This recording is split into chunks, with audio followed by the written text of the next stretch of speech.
Hello and welcome to another update video. We take a look at ENS today, which was a requested coin. So it's a chart that's basically only ranging.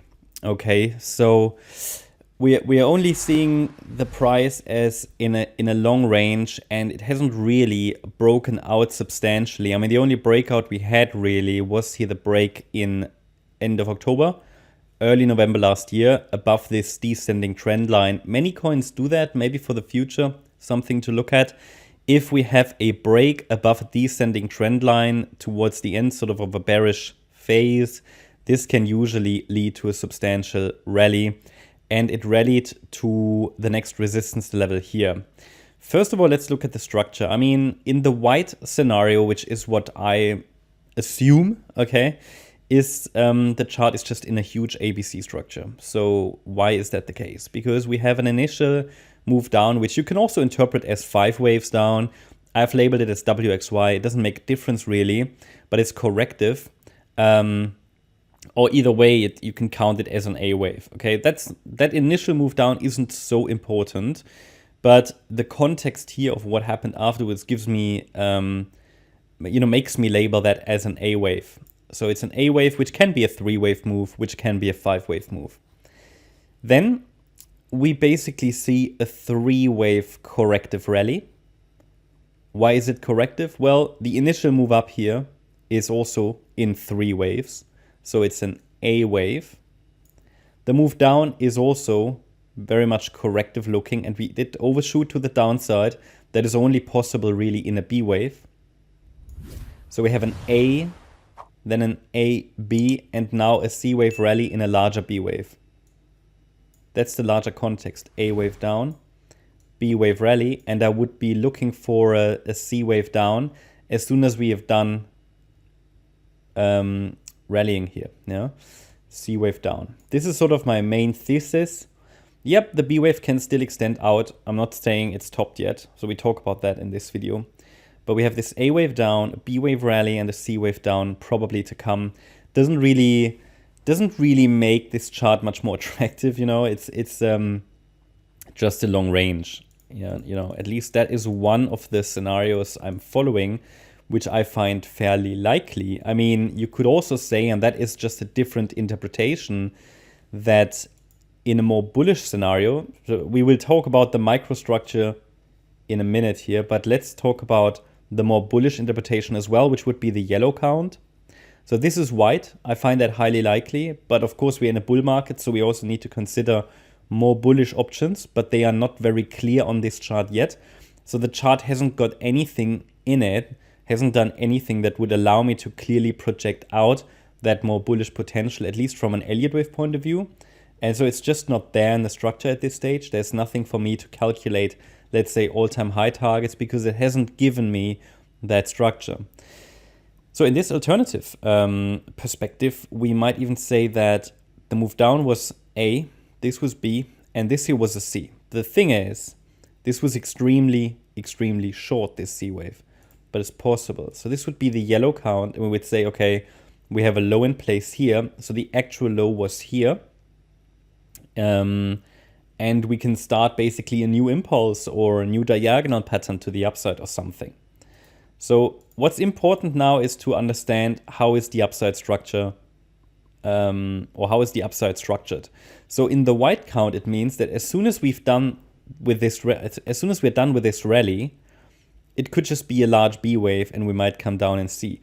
The problem with a chart like that, and I just have to repeat that, it's a chart that if it's only moving in corrective structures, then really a lot of different patterns could emerge from there. Yeah, it's even possible that this is not a B wave top, but in fact this is A, B, C, which is never great because it leaves us with unclear probabilities.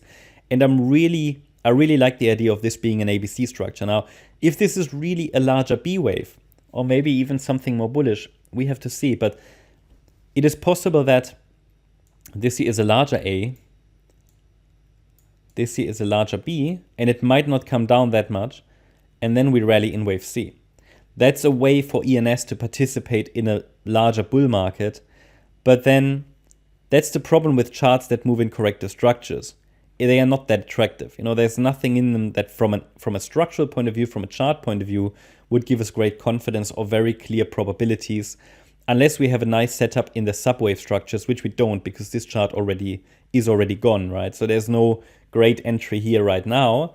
The entry might have been down there, maybe in this 1-2 setup. Now we basically probably, I would say that not the rally is done, but the highest probability element of this move up is probably over, like on many crypto charts. Yep, we can get a few squiggles higher, but then probably a deeper pullback unfolds.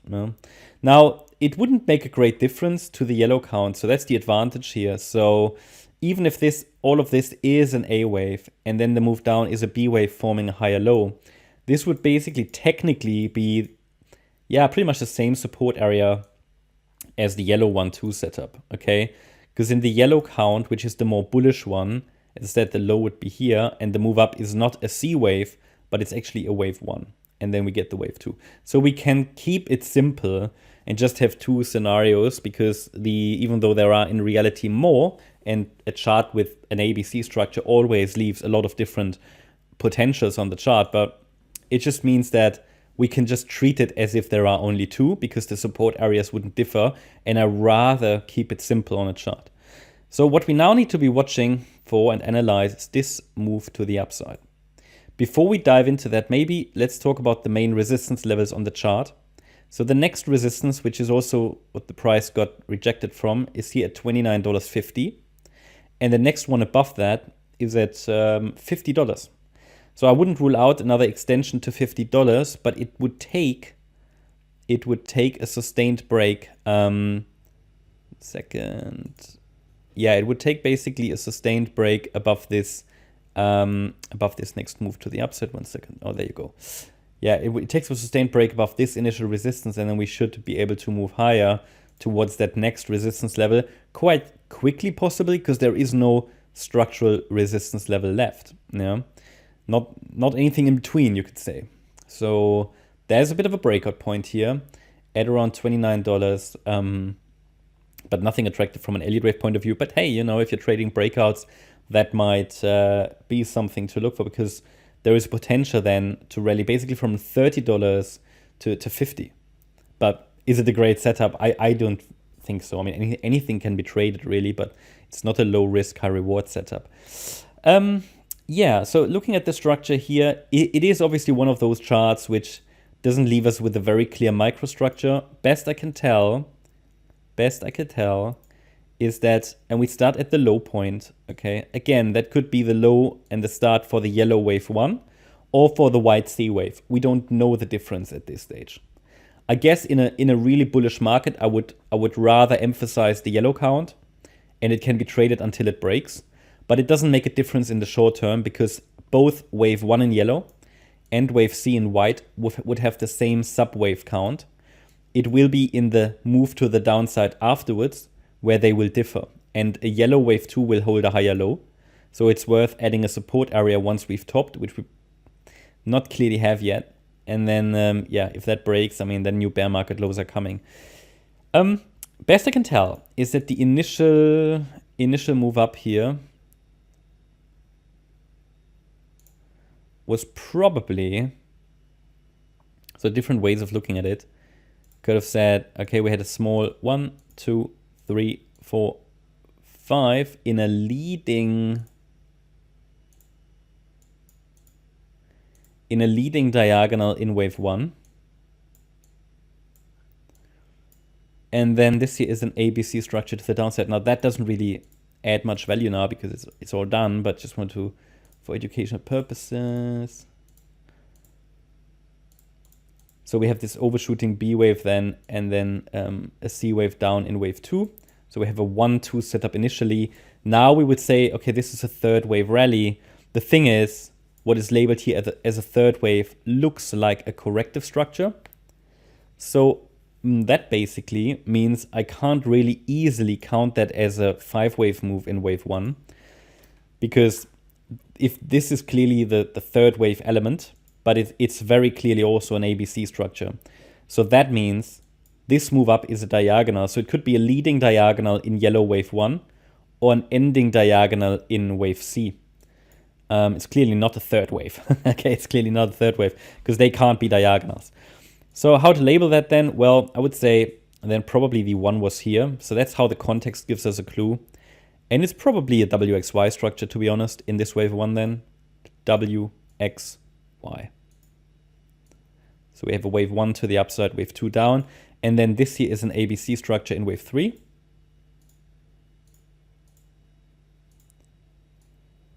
And then basically, that's the challenge now, like with every wave 4, to determine if it has already bottomed or not. Impossible to say, I'd say. Okay, so it's possible that this here was the wave 4. I would actually prefer a clearer 3-wave move, okay? Because this is not clearly a 3-wave move in wave 4. So I would rather say probably the alternative finished here. But in the preferred scenario, we are still going to get a 5th wave to the upside. And it was actually here just the A wave down, overshooting B wave, C wave down, which could, to be honest, have bottomed now because this could easily be a running flat. There's no evidence it has bottomed yet, but if we measure the length of the A wave, go to the high of the B wave, what we typically say, let me just adjust that.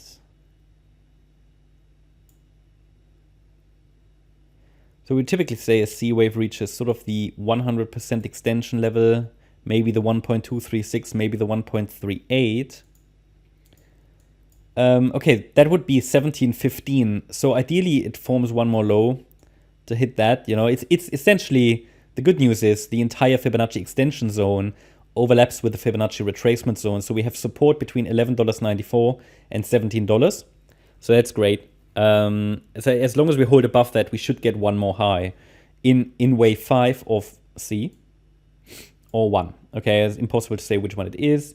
And I already gave you sort of a next level to watch there. As I said, you know, the next move up could take us to 50. I'm not sure if we get there. It's not necessarily an Elliott wave target.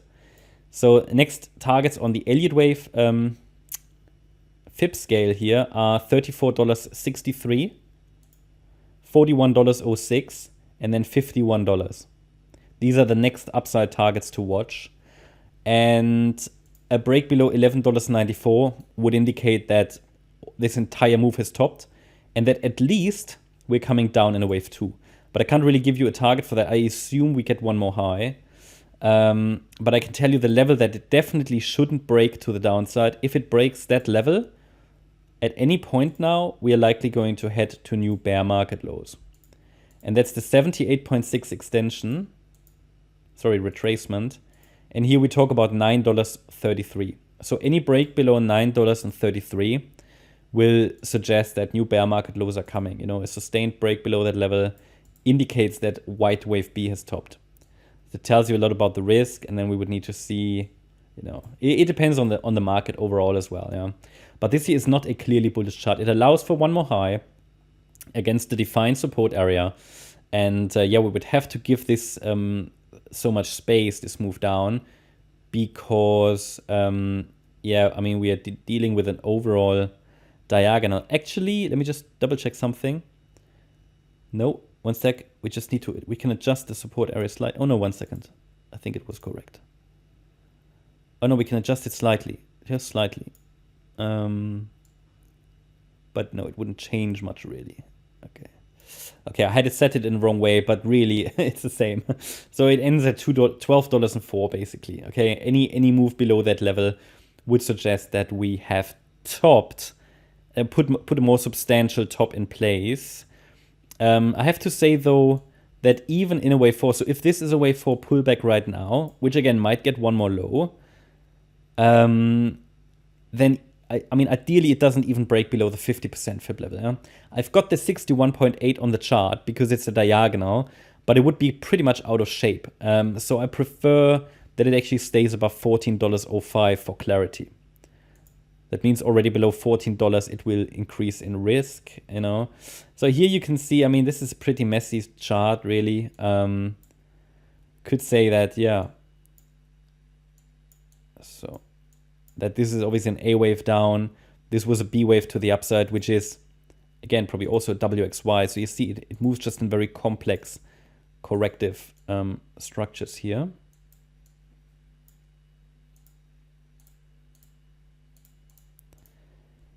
And to be honest, this move down looks also like a WXY. So it might have bottomed. So let me adjust that, because this long move down, so this is not a 1, 2, it just doesn't have the right look. But when you're moving within WXYs and then the WXY is also moving within the WXY, I mean, it doesn't give you much value, sort of these micro counts, but it gives you an orientation. So WX X, and then Y, and again it might have bottomed.